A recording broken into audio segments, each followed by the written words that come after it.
निराकरण कर सकता न मेरा कर सकता। ये तो भारत के ऋषि मुनि महात्मा जब कभी आते हैं तो ये सारी विपदाओं को, तुमको मालूम है कि मेरे हाथ में क्या है, तुम्हारे सिर पर मार दूं तो क्या हो जाए। उनसे पूछो जाकर रास्तों में कि जिनके वो सब हाथ रख दिया वो क्या कहते कहते गए।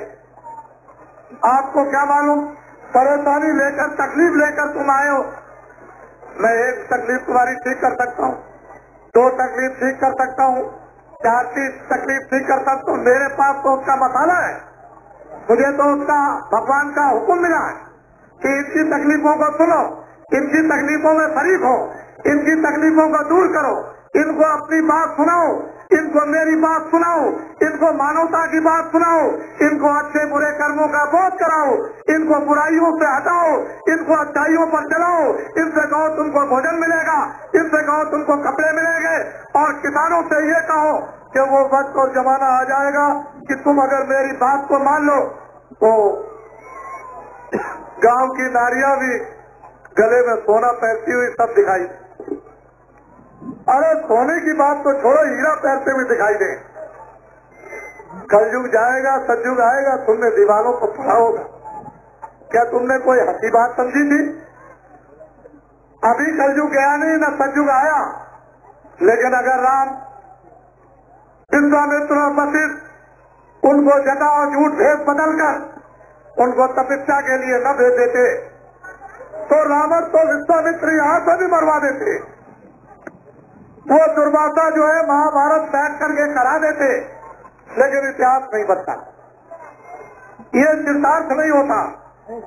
इतिहास तो इतिहास से बनता है। तुम्हारे कानों में नर नारी बच्चे बच्चियों के डाल दिया जाए कि कलयुग जाएगा सतयुग आएगा। अभी नहीं गया कलयुग, न सतयुग आया, लेकिन तुम्हारे कानों में कोई बात तो पहुंच जाए और उस बात का तुम्हारे हृदय स्तर पर कोई काम होने लगे। काम से परिवर्तन होता है, चुपचाप रात को स्वप्न में परिवर्तन नहीं होता, इसलिए उसका इतिहास बनता है। तुम घबराओ, चिंता मत करो, बड़े ध्यान से मेरी बातों को सुनो। मैं तुम्हारे लिए ही आया हूँ और इसीलिए मैं घूम रहा हूँ, भटक रहा हूँ। मैं 4 तारीख को मथुरा से चला था इसी महीने में, और सड़कों पर उसी तरह की भीड़ है जो यहाँ मथुरा से लेकर के यहाँ तक इसी तरह की भीड़ सब जगह, कोई जगह खाली नहीं। देश का हर जन मानव पढ़ा लिखा अनपढ़ अब ऐसी दिशा और दशा में पहुंच गया है कि अपने को बदलना चाहता है। उसके मन पर कोई और चीज आ गई, उसकी बुद्धि पर कोई और चीज आ गई, उसकी आंखों पर कोई और चीज आ गई है, उसके हृदय स्तर पर कोई और चीज आ गई, उसके भाव में कोई और चीज आ गई, खड़े होने में बैठने में कोई चीज आ गई। उसमें एक परिवर्तन के संकेत सामने उभर आए, दिखाई देने लगे, और महात्मा द्वारा हमें सब परिवर्तन हुआ। अगर महात्माओं को आपने शुरू से ही आगे रख लिया होता, महात्माओं को छोड़ा न होता, महात्माओं के उपदेश को आपने बंद न किया होता, महात्माओं ने मानवता को आपने न छोड़ा होता, मानवता पे रहते तो आज देश ये सब स्वर्ग बन जाता। लेकिन आप तो लालच में फंस गए, जरा जरा सी चीज के लालच में ईमान बेच दिया, पूरा पूरा अपना धर्म बेच दिया, पूरी पूरी अपनी सत्यता बेच दी, पूरा अपना पेड़ बेच दिया। जब सब कुछ मनुष्यता का आपने बेच दिया तो आपके पास क्या रह गया? ये चीजें फिर से जानी पड़ेगी, उसके लिए मेहनत करना है। हमारे ऐसे सेवकों को मेहनत करनी पड़ेगी आपके साथ में। तो जो चीजें आपने फेंक दी उनको उठा करके लाना, जो चीजें आपने भर ली हैं अपने हृदय स्थल में उनको निकाल बाहर करना, तब जाके काम बनेगा। ऐसे काम नहीं तो समय बदलेगा। बच्चे और बच्चियों घबराओ नहीं, अब उसका समय और दिन ये हम जानते हैं कि बहुत तरह से तुम निराश हो चुके हो, तुमको कम्बल डाल के लोगों ने लूट लिया, इसमें कोई संदेह वाली बात नहीं है, और तुम वैसे ही के वैसे रह गए। इसलिए वक्त और समय की बात हम तो इतना चाहते हैं कि दिन में आप काम जो भी इस समय पर करते हो हम मदद देंगे। खेती में काम करते हो, हमसे आप मदद ले सकते हो कि जिसकी खेती में 20 मन गल्ला होता है मुझसे 30 मन ले लो, मैं देने को तैयार हूँ। लेकिन यह है कि शाकाहारी जीवन बना लो। शाकाहारी जीवन किसको कहते हैं? जितने अनाज दिन में 100 बार खाओ, जितनी सब्जियां दिन में 100 बार खाओ, जितने फल है 100 बार खाओ, और जितना दूध है 100 गिलास पियो, और घी है किलो खा जाओ। आप अच्छे से अच्छे कपड़े पहनो और अच्छे मकान में रहो। ये है शाकाहार। शराब मत पीना, शराब पी लोगे घर चौपट, घर बर्बाद, घर नष्ट हो जाएगा, समाज नष्ट हो जाएगा, मनुष्य नष्ट हो जाएगा, बच्चे नष्ट हो जाएंगे, स्त्री नष्ट हो जाएगी, अड़ोसी पड़ोसी नष्ट हो जाएंगे, सारा देश नष्ट हो जाएगा। ये सारा देश शराब के शराबोर में नरक बन जाएगा, और उस नरक में सब चिल्लाएंगे तो नकार खाने में कोई आवाज किसी की सुनने वाला नहीं। इसलिए शराब मत पीना। तुम ये अपना मन में प्रतिज्ञा करो कि हम अनाज खूब खाएंगे, हम सब्जी खूब खाएंगे, हम फल खाएंगे, अच्छे कपड़े पहनेंगे, अच्छे मकान में रहेंगे। हाँ, मुझसे मदद लो, मैं मदद करूंगा। मैं चाहे दूर रहूं जंगलों में, लेकिन फिर भी आपकी मदद करूंगा। सूरज तो इतना दूर रहता है, वो आपको रोशनी देता। भगवान तो सर्वव्यापी है, लेकिन वहाँ से बैठ करके सब कुछ देखता हो। तुम अंधे हो गए। जब तुम अंधे हो गए तो परमात्मा को देख नहीं सकते हो। आंख का पर्दा हटाओ, परमात्मा सामने। परमात्मा कहीं गया नहीं है, वो तुम्हारे सामने, लेकिन तुम्हारी आंख बंद हो गई। बाहर की आंख बंद हो जाए, तुम कोई चीज बाहर से नहीं देख सकते हो। इसी तरह से जो भगवान को आंख देखती है, जो दिव्य आंख ज्ञान चक्षु, वो तुम्हारी बंद हो गई। परमात्मा नहीं है। परमात्मा तो सब कुछ देख रहा, लेकिन तुम कर्मों द्वारा अंधे हो गए। जाला पड़ गया, माला पड़ गया, गंदगी आ गई है, और आंख पर तुम्हारे पर्दा ऐसा पड़ा कि फाटक लग गया। अब तुम नहीं देख सकते हो। इसलिए मैं तुम्हारी सब तरह से मदद करूंगा। तुम चिंता मत करो, घबराओ नहीं। मेरा हाथ भी लगेगा, मैं आंख से भी देखूंगा, मैं और तरह से भी, संकल्प से भी आपकी मदद करूंगा। हर तरह से आपकी मदद करना चाहता हूँ, क्योंकि मैं सेवक हूँ। मुझे तो आपके कष्टों को देख करके हृदय में बड़ी तकलीफ है, बड़ा दुख है। हम देखते हो कितनी मेहनत करते हैं। हमारी मेहनत को चल करके 10 फीट तक देख लो कि मैं कितनी मेहनत करता हूँ। मैं तो बुढ़ा आदमी हूँ, लेकिन मेरी जितनी मेहनत जवान नहीं कर सकता। इसलिए अब मैं ये चाहता हूँ पहले कि दिन में काम बच्चों की सेवा, मैं परमात्मा का सीधा सादा ऊंचा सरल, स्त्री चारपाई पे लेट के, पुरुष चारपाई पर लेट के खेत में काम करो। वहाँ सुबह दोपहर में जब तुमको 24 घंटे में समय मिल जाए, 2 मिनट 4 मिनट मेहनत करो, तो 4 मिनट मेहनत की मजदूरी ले लो। भगवान का मनुष्य रूपी मंदिर में ऐसा दरवाजा है भजन करने का कि जितनी मेहनत करो, 1 मिनट करो तो 1 मिनट की मजदूरी लो, 2 मिनट करो तो 2 मिनट की मजदूरी, 10 मिनट करो तो 10 मिनट की मजदूरी आपको तुरंत मिल जाएगी।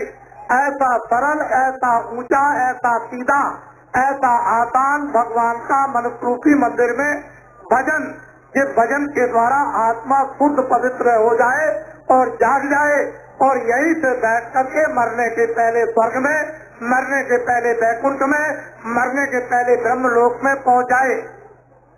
ऐसा सब मनुष्यों के पास दरवाजा है, लेकिन उसको सब भूल चुके हैं। जब तक वेदी नहीं मिलेगा, जानकार नहीं मिलेगा, तब तक मनुष्य रूपी मंदिर में भगवान के पास जाने का फाटक नहीं खुलेगा। वो फाटक हो गया बंद, और वो मैं खोलने के लिए आपका फाटक आया हूँ। इसलिए मैं देना तो चाहता हूँ कि तुमको बहुत कुछ दे दूं, लेकिन तुमको लेना नहीं आता, और दे भी दूं तो रखना नहीं आता है। तो धीरे से पहले तो बर्तन बनाना पड़ेगा कि जो कुछ दिया जाए उसको ले लिया जाए, और जो ले लिया जाए उसको रख लिया जाए, और रखने के बाद उससे लाभ ले लिया जाए। तो ऐसा बर्तन जब बनाया जाता है, दूध रखोगे खराब बर्तन में फट जाएगा, कपड़ा गंदा पहनोगे तो बदबू आएगी, घर में झाड़ू नहीं लगाओगे तो बैठा नहीं जाएगा, जहाँ जानवर बसते हैं गोबर नहीं उठाओगे तो दरवाजे को लोग सुन कहेंगे। ये तो तुमको सफाई करनी पड़ेगी। तो मन की, बुद्धि की, चित्त की, अंतःकरण की सफाई करनी होगी, और इसके लिए महात्मा को धोबी बनना पड़ेगा। वो धोबी को घृणा नहीं करनी है। तुम किसी भी जात पात के छोटे बड़े हो, उसको कोई घृणा किसी तरह की नहीं। उसकी दृष्टि में मनुष्य है। जब पैदा हुआ था तो कोई जात लेकर नहीं आया, न कोई भाषा लेकर आया। तुम्हारी ये बनावट भी, तुम बनावट से फंस गए। जब जाने लगो तो क्या जात लेकर जाओगे? जैसे आए वैसे चले जाओगे, न कुछ लेकर आए न कुछ लेकर जाओगे। तो मैं अभी परमात्मा का आपको अभी भेद सरल और सीधा बता देता हूँ 10 मिनट। जिसको मंत्र कहते हैं, जिसको दीक्षा कहते हैं, जिसको गुरुमंत्र कहते हैं, ये हमारे यहाँ नहीं कहा जाता। कलयुग में कहा जाता है नामदान। नामदान के बराबर दुनिया में कोई दान नहीं, न सोना है, न चांदी है, न हीरे। सारा संसार अगर दे दीजिए आप दान में तो उसके बराबर कुछ भी दान नहीं। ऐसा अनमोल आत्माओं का दान और मनुष्य रूपी मंदिर में उसका खजाना भरा हुआ है और तुमको उसका मालूम नहीं, और तुम ऐसे ही रोते चिल्लाते चले जा रहे हो। अगर तुमको ये संपत्ति, ये दौलत मिल जाए तो तुम कृतज्ञ ना हो जाओ, तुम सुखी ना हो जाओ, तुम प्रसन्न ना हो जाओ, तुम आनंदित ना हो जाओ। लेकिन तुमको ये चीज मिली नहीं तो मैं तुमको देता हूँ, घबराओ नहीं। सीधी सरल जो मैं बोलूंगा सब लोग एक साथ एक आवाज में बोलना। मैं भगवान का जो नाम बोलूंगा आप लोग सबके सब एक आवाज में बोलना, और सबकी आवाज धीरे धीरे मेरे कानों तक आनी चाहिए, ताकि मैं ये समझ जाऊं कि आप शुद्ध नाम का उच्चारण कर रहे हो। पहले मैं बोलूंगा, उसके बाद आप। जब मैं चुप हो जाऊंगा कैसे बनती है और कैसे चलेगी?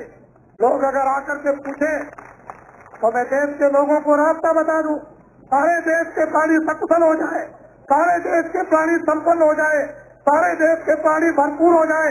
लेकिन ये लोग पूछते नहीं है ऋषियों मुनियों महात्माओं से। ये संकट काल में एक ऐसा रास्ता पूछना चाहिए कि इसकी जो व्यवस्था भ्रष्ट हो गई, ये भ्रष्ट व्यवस्था है। अधिकारी, कर्मचारी, सेठ, साहूकार, ये बच्चे भ्रष्ट नहीं है, ये भ्रष्ट व्यवस्था है। उसी व्यवस्था को शुद्ध कर दो तो सब काम बिल्कुल ठीक बन जाएंगे। लेकिन मैं ऐसे क्यों बता दूं? मेरे पास तो उसका निदान है, मैं तो आपको करके दिखा दूंगा और फिर आपसे ये पूछूंगा कि मैंने जो कहा वो करके आपको देखिए दिखाया कि नहीं, करवा दूंगा। मैंने ऐसे आदमी तैयार कर लिए। आप घबराते क्यों हैं? आप चिंता क्यों करते हैं? अगर राम ने बोरा पैर लिया, कृष्ण ने बोरा पैर लिया और मोहम्मद ने बोरा पैरा और ईसा मसीह ने बोरा पैरा तो करोड़ों ने बोरा पैर लिया। इनमें कुछ है? ऐसी बात नहीं है। आज के युग में बोरा पैर कर कोई चीज है? ये आपके लिए होगी। महात्मा सब आपके लिए तैयार करते हैं, वो ऐसा नहीं। ये भगवान की सृष्टि है, ये धर्म भूमि है, ये कर्म भूमि है।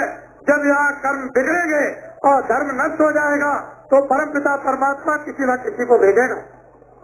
अब ये बताओ, हमने कुछ बुरा तो नहीं कहा? बोलो बच्चे, हमने कुछ बुरा तो नहीं कहा? तो ये बताओ, हमने किसी की बुराई तो नहीं की है? अरे जोर से बोलो, हमने सरकार की बुराई तो नहीं की है?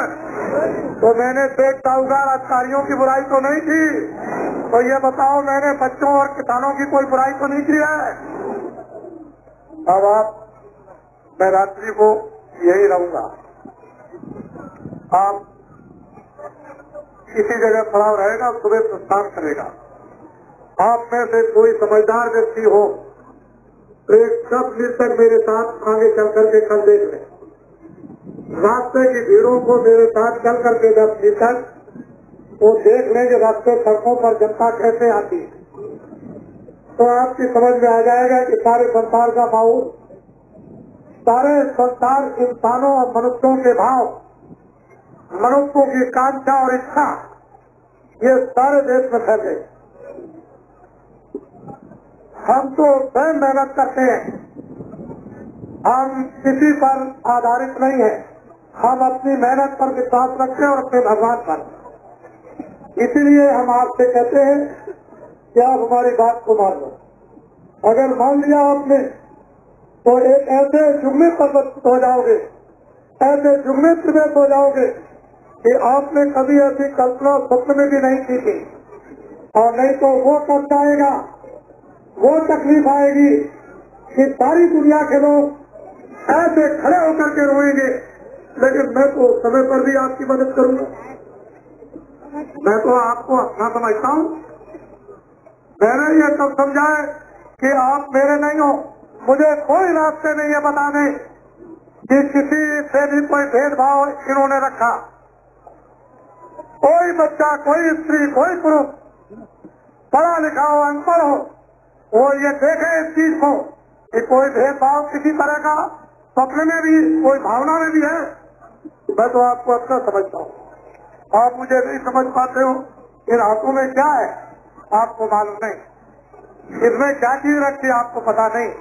तो इसलिए मुझसे कुछ भूल चूक हो जाए, मैं आपका पक्का सेवक हूँ, मैं कोई महात्मा नहीं हूँ, मैं सेवा का काम करता हूँ। मेरे पास मसाला है, मैं चोरों को भी ठीक कर लेता हूँ, डकैतों को भी ठीक कर लेता हूँ, मैं बुरे आदमियों को शुद्ध करता हूँ। मेरे पास उसका मसाला है और मैंने कितने करोड़ों लोगों को बदला और अब बदलने जा रहा हूँ, उसकी तैयारी हो गई। पहले तो मैं तैयार कर रहा था, अब तो उसकी तैयारी हो गई, तो बदलाव तो है ही। तो मैं तो किसी से घृणा करता नहीं, किसी से परहेज नहीं करता हूँ। तो इसलिए काम तो होगा, परिवर्तन होगा, इसको कोई रोक नहीं सकता है। और वो परिवर्तन की भावना आपकी है जो उभार दी जाएगी। तो एकदम खड़े हो जाओगे अपने मंच पर, और जब मंच पर खड़े हो जाओगे तो कोई आपको लालच नहीं दे सकता, कोई बहका नहीं सकता है।